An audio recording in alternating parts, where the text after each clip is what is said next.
റോഷനുമായിട്ട് ഞങ്ങൾക്ക് ഒരു സംവിധായകൻ തിരക്കഥാകൃത്ത് ബന്ധമല്ല. ഇപ്പം സഞ്ജുവും റോഷനും ഒരുമിച്ച് കമൽ സാറിന്റെ അസിസ്റ്റൻസ് ആയിട്ട് വർക്ക് ചെയ്തിട്ടുണ്ട്. അവർ അങ്ങനെ പരിചയമുണ്ട് വർഷങ്ങൾക്ക് മുമ്പ്. ഞാൻ കുറച്ച് ലേറ്റ് ആയിട്ടാണ് റോഷനെ പരിചയപ്പെടുന്നത്. പക്ഷെ ഒരു സംവിധായകൻ തിരക്കഥാകൃത്ത് എന്നുള്ള ബന്ധമല്ല, ഒരു സുഹൃത്ത് ബന്ധം അതിനപ്പുറത്തുള്ള എന്തോ ആണ്. എന്നെ സംബന്ധിച്ച് എനിക്ക് സഞ്ജുവിനെ പോലെയാണ് റോഷൻ. ഒരു ഇളയ അനിയനോട് തോന്നുന്ന ഒരു ഇതാണ് എനിക്ക് റോഷനോടുള്ളത്. പിന്നെ കമ്മ്യൂണിക്കേഷൻ എന്ന് പറയുന്നത് ഒരു ഡയറക്ടറും തിരക്കഥാകൃത്തുക്കളും തമ്മിൽ എപ്പോഴും ഉണ്ടായിരിക്കണമെന്നുള്ളതാണ്. അതായത് ഒരു തിരക്കഥാകൃത്ത് എന്താണ് ഉദ്ദേശിക്കുന്നത് എന്ന് ഒരു സംവിധായകനോട് പറയുമ്പോൾ അത് ഇന്നതാണെന്ന് ജഡ്ജ് ചെയ്യാനും അത് മനസ്സിലാക്കാനും ഒരു സംവിധായകന് ഒരു കപ്പാസിറ്റി വേണം. ആ കപ്പാസിറ്റി 100% ഉള്ള ആളാണ് റോഷൻ. അതുപോലെ തന്നെ അദ്ദേഹം നമ്മളോട് പറയുന്ന സജഷൻസ്, തിരക്കഥാകൃത്ത് ഇങ്ങനെ ചെയ്തുകൂടെ, ഇങ്ങനെ ചെയ്യാമല്ലോ എന്ന് പറയുന്ന സജഷൻസ് ഭൂരിഭാഗവും ഞങ്ങൾക്ക് ആക്സെപ്റ്റബിൾ ആയിട്ടുള്ള സജഷൻസ് ആണ്. അപ്പം ഞങ്ങളുടെ മനസ്സ് വായിച്ചതുപോലെ തന്നെ അദ്ദേഹം ചില സജഷൻസ് ഞങ്ങളോട് പറയാറുണ്ട്. അപ്പം അത്ര ഒരാളുമായിട്ട് നമ്മൾ പറയുന്നത് മനസ്സിലാകുകയും അദ്ദേഹം പറയുന്നത് നമുക്കും മനസ്സിലാകുകയും ചെയ്യുന്ന ഒരു ഭയങ്കര ഒരു ഹാർമോണി ഉണ്ടല്ലോ. അതാണ് ഞങ്ങൾ തമ്മിലുള്ള ഈ സിനിമയുടെ ഒരു വിജയിക്കുന്നുണ്ടെങ്കിൽ അതിന്റെ ഒരു രഹസ്യമായിട്ട് ഞങ്ങൾക്ക് തോന്നുന്നത്. കാരണം കമ്മ്യൂണിക്കേഷൻ 100% കറക്റ്റ് ആണെങ്കിൽ ഒരു പ്രത്യേകിച്ച് ഒരു തിരക്കഥാകൃത്തുക്കളും സംവിധായകനും തമ്മിൽ സിനിമയ്ക്ക് വളരെ നല്ലതാണ്. മാത്രമല്ല, ഞങ്ങൾ റോഷനുമായിട്ട് സിനിമ മാത്രമല്ല ഡിസ്കസ് ചെയ്യുന്നത്, ഞങ്ങളുടെ വളരെ വ്യക്തിപരമായ കാര്യങ്ങൾ ഡിസ്കസ് ചെയ്യുന്ന ഒരു ആൾ കൂടിയാണ് റോഷൻ. അപ്പം അതൊക്കെ ഞങ്ങളുടെ ക്രിയേറ്റിവിറ്റിയിൽ അദ്ദേഹവുമായിട്ട് ഞങ്ങൾ ചെയ്യുന്ന സിനിമയിൽ ആ ഒരു ഞങ്ങൾ തമ്മിലുള്ള വ്യക്തിബന്ധത്തിന് വളരെ ഒരു പ്രാധാന്യമുണ്ടെന്ന് ഞങ്ങൾ കരുതുന്നു. പിന്നെ റോഷൻ ഇപ്പോൾ മലയാള സിനിമയിലുള്ളതിലേക്കും ഏറ്റവും മികച്ച ഒരു ടെക്നീഷ്യനാണ്. അതിനെപ്പറ്റി യാതൊരു തർക്കവുമില്ല എന്ന് ഞാൻ പറയും. കാരണം ഒരു സിനിമ മുംബൈ പോലീസ് കണ്ടവർക്കറിയാം, അദ്ദേഹം ഞങ്ങളുടെ തിരക്കഥയെ വേറൊരു ലെവലിലേക്ക് കൊണ്ടുപോവുകയായിരുന്നു. അപ്പം അത്തരം ഒരു ടെക്നീഷ്യൻ, കഴിവുള്ള ഒരു സംവിധായകൻ, ഒരു നല്ല സുഹൃത്ത്, എല്ലാ രീതിയിലും ഞങ്ങൾക്ക് ഒത്തുപോകാൻ സാധിക്കുന്ന ആളാണ് റോഷൻ. അതുകൊണ്ടാണ് അദ്ദേഹവുമായി വീണ്ടും വീണ്ടും ഞങ്ങൾ സിനിമ ചെയ്യാൻ ഇഷ്ടപ്പെടുന്നത്. മുംബൈ പോലീസ് എന്ന് പറയുന്ന സിനിമയുടെ പിന്നിൽ ഒരു മനഃശാസ്ത്രമുണ്ട്. സിഗ്മണ്ട് ഫ്രോയിഡ് എന്ന് പറയുന്ന മനഃശാസ്ത്രത്തിന്റെ പിതാവ് പറഞ്ഞ ഒരു തിയറിയിൽ നിന്നാണ് ശരിക്കും ആ സിനിമ ഉണ്ടാകുന്നത്. ആ തിയറി അനുസരിച്ച് ഒരു പുരുഷൻ അവന് ആവശ്യത്തിൽ കൂടുതലുള്ള പൗരുഷം പ്രകടിപ്പിക്കുകയാണ് എങ്കിൽ, പ്രത്യേകിച്ച് സ്ത്രീകളോടുള്ള ആറ്റിറ്റ്യൂഡിലൊക്കെയുള്ള പൗരുഷം പ്രകടിപ്പിക്കുകയാണെങ്കിൽ, അതിന്റെ അർത്ഥം അവൻ ഏതോ ഭീതി, ഭയം, ഇൻസെക്യൂരിറ്റി മറച്ചു പിടിക്കാൻ ശ്രമിക്കുകയാണ് എന്നുള്ള ഒരു ഫ്രോയിഡിയൻ തത്വമുണ്ട്. അതിൽ പ്രത്യേകം പറയുന്ന ഒരു കാര്യമുണ്ട്. അങ്ങനെയുള്ള ആൾക്കാരുടെ ഏറ്റവും വലിയ അപകടം എന്താണെന്ന് വെച്ചാൽ, അയാൾ മറച്ചു പിടിക്കാൻ ശ്രമിച്ച രഹസ്യം എന്തോ അത് പുറത്താകുമ്പോൾ he can go to any extent, even murder എന്ന് പറയുന്ന വ്യക്തമായ ഒരു പ്രൂവൻ തത്വമാണ് സിഗ്മണ്ട് ഫ്രോയിഡിന്റെ. ഈ തത്വത്തിൽ നിന്നാണ് ശരിക്കും മുംബൈ പോലീസ് എന്ന് പറയുന്ന ആ കഥാപാത്രത്തിന്റെ യാത്ര മുഴുവൻ. ആന്റണി മോസസ് എന്ന് പറയുന്ന ക്യാരക്ടറിനെ ആദ്യം മുതൽ ശ്രദ്ധിച്ചാൽ അറിയാം, ആവശ്യത്തിലേറെ പൗരുഷം കാണിക്കുന്ന ഒരാളാണ്. അയാളുടെ രീതികളിലും അയാളുടെ നടത്തത്തിലുമൊക്കെ അനാവശ്യമായ പൗരുഷമുണ്ട്. അയാൾ സ്ത്രീകളോട് ഇടപെടുന്ന ചില രീതികളിലും ഒരു സ്ത്രീയുടെ മുടിക്ക് കുത്തിനു പിടിച്ച് സംസാരിക്കുന്ന രീതികളിലുമൊക്കെ ആ ഒരു ധ്വനി കാണാം. ഇതിന്റെയൊക്കെ പിന്നിലുള്ളത് അയാൾ ആ പൗരുഷം കാണിക്കുന്നത് വഴി അയാൾ മറച്ചു വെക്കാൻ ശ്രമിച്ചുകൊണ്ടിരുന്നത് അയാളുടെ സെക്ഷുവാലിറ്റിയാണ്. അത് സാധാരണയിൽ നിന്ന് മാറി അയാൾ ഒരു ഹോമോസെക്ഷൽ ആണെന്നുള്ളത് അയാളെ അലട്ടിയിരുന്നു. പക്ഷെ അത് മറച്ചു വെക്കാൻ, അത് ആരും അറിയരുത് എന്നുള്ള അയാളുടെ മറച്ചുവെക്കലിന്റെ ഭാഗമായിരുന്നു അത്. ഇങ്ങനെ ഒരു കാര്യം നേരത്തെ പറഞ്ഞതുപോലെ ആ തിയറി അനുസരിച്ച് അങ്ങനെ ഒരു കാര്യം പുറത്താകുമ്പോൾ അവിടെ ലോജിക്കൽ തിങ്കിങ്ങോ നേരത്തെ ചോദിച്ച പോലെ ഇങ്ങനെ ചെയ്താൽ അങ്ങനെ ചെയ്യുന്നുള്ളതല്ല. അതൊരു ഒരു സൈക്കിക് കാര്യമാണ്. അവിടെയാണ് ആ രഹസ്യം പുറത്തായാൽ അയാൾക്ക് ഏത് എക്സ്റ്റെന്റ് വരെ പോകാം എന്നുള്ള തിയറി നമ്മൾ എടുക്കുന്നത്. അങ്ങനെയാണ് അയാൾ മർഡർ ചെയ്യുന്നത്. 2, അത് മുംബൈ പോലീസ് എന്ന് പറയുന്ന സിനിമയുടെ കാര്യം. പിന്നെ നമ്മൾ സിനിമയിൽ നിന്ന് ആവശ്യപ്പെടുന്ന ചില കാര്യങ്ങളുണ്ട്. ഒരു കൊലപാതകം ചെയ്താൽ അതിന് ഈ റീസൺ വേണം, നല്ലത്, അങ്ങനെ ഒരു കാര്യം നല്ലത്.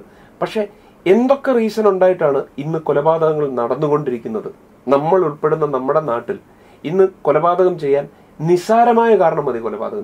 കൊലപാതകം ചെയ്യാൻ ഇതൊക്കെ ഒരു കാരണമാണോ എന്ന് എല്ലാ ദിവസവും തന്നെ പത്രവാർത്തകൾ കണ്ട് നമ്മളോട് തന്നെ ചോദിക്കുന്നില്ലേ, ഈ കാരണം കൊണ്ട് അയാളെ കൊന്നോ എന്നൊക്കെയുള്ളത് അതിശയത്തോടെ നമ്മൾ ചോദിക്കുന്നുണ്ട് നമ്മളോട് തന്നെ.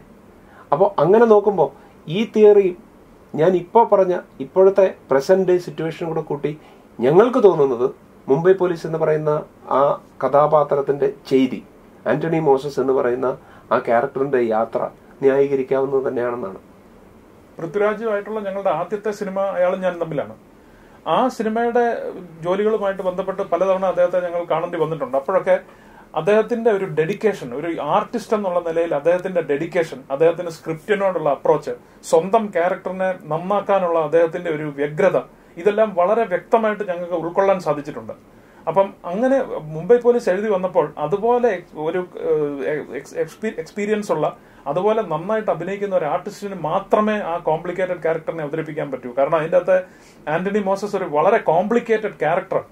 അതൊരു എക്സ്പീരിയൻസ് ഉള്ള, അഭിനയ തഴക്കമുള്ള ഒരാൾക്ക് മാത്രമേ പറ്റുള്ളൂ. ഉദാഹരണത്തിന് ഒരു പുതുമുഖത്തിന് താങ്ങാൻ പറ്റുന്ന ഒരു ക്യാരക്ടർ അല്ലത്. അപ്പം സ്വാഭാവികമായും ഇതിന്റെ അവസാനം ഈ ക്യാരക്ടർ ഒരു ഗേ ആണ് എന്നുള്ളത്, പൃഥ്വിരാജിന് ജനങ്ങൾക്ക് ഇടയിൽ ഒരു ഇമേജ് ഉണ്ട്. അദ്ദേഹത്തിന് ഒരു താരവും നടനവും കൂടെയാണ് അദ്ദേഹം. അപ്പം അദ്ദേഹത്തിന്റെ ആ ഇമേജിനെ ജനം കാണുന്നത് എങ്ങനെയാണെന്ന് ഞങ്ങൾക്ക് നന്നായിട്ട് അറിയാം. അദ്ദേഹം അത് എങ്ങനെ ആക്സെപ്റ്റ് ചെയ്യും, അതായത് എന്നെ ഒരു ഗേ ആയിട്ട് കണ്ടാൽ ജനങ്ങൾ കൂവുമോ, എന്നെ ആക്സെപ്റ്റ് ചെയ്യുമോ, എന്റെ കരിയറിന് കുഴപ്പം വരുമോ, അങ്ങനെ ഒന്നും അദ്ദേഹം ചിന്തിച്ചില്ല എന്നുള്ളതാണ്. കാരണം അദ്ദേഹത്തിന്റെ മുമ്പിൽ ഈ ക്യാരക്ടർ നന്നായിട്ട് ചെയ്യുക, ഇത് പെർഫെക്റ്റ് ആയിട്ട് ചെയ്യുക എന്നുള്ളതാണ്. അപ്പം ആ ഒരു എന്തിനും തയ്യാറായിട്ടുള്ള അദ്ദേഹത്തിന്റെ ഒരു മനോഭാവം, ഈ ക്യാരക്ടർ അദ്ദേഹത്തിന് ഇഷ്ടപ്പെട്ടു. ആന്റണി മോസസ് എന്ന ക്യാരക്ടർ അദ്ദേഹത്തിന് വളരെ ഇഷ്ടപ്പെടുകയും അതുകൊണ്ട് തന്നെ അദ്ദേഹം ഈ ക്യാരക്ടറിന്റെ ടേണിംഗ് പോയിന്റ് ആയിട്ടുള്ള, അദ്ദേഹം ഈ ക്യാരക്ടർ ഗേ ആണെന്ന് തിരിച്ചറിയുന്ന ഒരു അവസ്ഥ ഏറ്റവും ഭംഗിയായിട്ട് അദ്ദേഹം ആ സീനിൽ അഭിനയിച്ചിട്ടുമുണ്ട്. കാരണം പൃഥ്വിരാജിനെ പോലെ ഒരു ഇരുത്തം വന്ന ഒരു നടന് മാത്രമേ അത് ചെയ്യാൻ സാധിക്കൂ. ഇപ്പം ഞങ്ങളോട് ചോദിക്കുകയാണെങ്കിൽ ഒരുപക്ഷെ ഇപ്പം മലയാള സിനിമയിലുള്ള നടീനടന്മാരിൽ ആ റോള് അദ്ദേഹത്തോട് അദ്ദേഹം ചെയ്തത്രയും നന്നായി വേറെ ആരും ചെയ്യുമെന്ന് ഞങ്ങൾക്ക് കരുതാൻ പറ്റില്ല. ഇന്ന റോളെ ചെയ്യാൻ പാടുള്ളൂ, അല്ലെങ്കിൽ മമ്മൂട്ടി ഈ റോളെ ചെയ്യാൻ പാടുള്ളൂ, മോഹൻലാൽ ആ റോളെ ചെയ്യാൻ പാടുള്ളൂ, അങ്ങനെ ഇപ്പം ചിലർ പറയുമല്ലോ ഇന്ന റോളുകൾ. ഇപ്പം കിരീടത്തിലെ റോള് മമ്മൂട്ടി ചെയ്താൽ എങ്ങനെ ഇരിക്കും, വടക്കൻ വീരകാലം മോഹൻലാൽ ചെയ്താൽ എങ്ങനെ ഇരിക്കും എന്നൊക്കെ ചിലർ പരിഹാസ രൂപത്തിൽ ചോദിച്ചിട്ടുണ്ട്. പക്ഷെ എന്തിനാണ് അങ്ങനെ ചോദിക്കുന്നത്? കാരണം ഇവർ രണ്ടുപേരും ഇന്ത്യയിലെ മികച്ച നടന്മാർക്കുള്ള അവാർഡ് കിട്ടിയിട്ടുള്ള ആൾക്കാരാണ് ഒന്നിൽ കൂടുതൽ തവണ. അപ്പം ഇങ്ങനെയുള്ള രണ്ട് വലിയ ആർട്ടിസ്റ്റുകളെ ഒരു വളരെ ട്രിവിയലൈസ് ചെയ്യുന്ന രീതിയിലുള്ള സ്റ്റേറ്റ്മെന്റ്സ് ആണ് അങ്ങനെ തോന്നിയിട്ടുള്ളത്. കാരണം അവരിൽ ആരാണ് മികച്ചെന്ന് ചോദിച്ചാൽ രണ്ടുപേരും both are good in their own വേ എന്ന് എനിക്ക് തോന്നുന്നത്. കാരണം അവർ രണ്ടുപേരും അവരവരുടെ മാറ്റി തെളിയിച്ചാണ്. കഴിഞ്ഞ 30 കൊല്ലമായിട്ട് യാതൊരു പ്രശ്നവുമില്ലാതെ അവരുടെ പദവി തുടരുന്ന രണ്ടുപേരാണ്. നമ്മൾ പറയാറുണ്ടല്ലോ, കേരളത്തിലെ ജനങ്ങൾ പ്രബുദ്ധരാണ്, എല്ലാം വളരെ സൂക്ഷിച്ചേ എടുക്കുകയുള്ളൂ, വളരെ ഡിസേർണിംഗ് ആണെന്നൊക്കെ.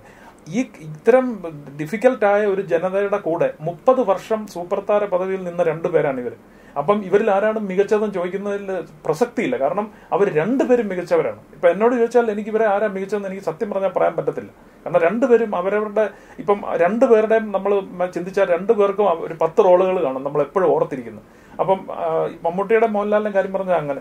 പിന്നെ ഏത് ആക്ടർ, ഇപ്പം നമ്മളിപ്പോ കൊമേഡിയൻ, ഇപ്പൊ സഹനടൻ എന്നൊക്കെ പറയുമല്ലോ, പക്ഷെ എല്ലാവരും ആക്ടേഴ്സോ അല്ലെങ്കിൽ ആക്ട്രസസോ അല്ലേ.